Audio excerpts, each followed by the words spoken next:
ఏమి వీళ్ళు ఏమి తెలుసుకున్నారు? అక్కడికి వెళ్ళి మనము అమ్మవారు, స్వామివారి 1000 నామాలను అక్కడ ఉచ్చారణ వాళ్ళు చేస్తుంటే, ఆ యొక్క బీజాక్షర మంత్ర శక్తి మన దేహంలోకి ఎంతొస్తుందో చెప్పలేనంత వస్తుంది. ఆ సత్యం తెలియట్లేదు వీళ్ళకి. అది తెలిసే విధంగా మనం చేయాలి. అయితే భగవంతుడి యొక్క విగ్రహాన్ని ఎందుకు పెట్టారు అంటే, మనలో నిగ్రహం లేక, మానవుడికి నిగ్రహం లేక విగ్రహాన్ని పెట్టి ఆరాధన చేస్తున్నారు.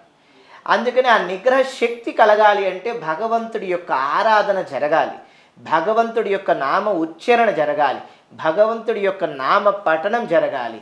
అందుకని అమ్మవారి స్తోత్రంలో కూడా నామ పారాయణ ప్రీత, స్తోత్ర ప్రియ, స్తుతిమతి అని అమ్మవారిని స్తుతిస్తున్నారు. భగవంతుడిని స్తోత్రం ద్వారా స్తుతించాలి, నామ ద్వారా పారాయణం చేయాలి.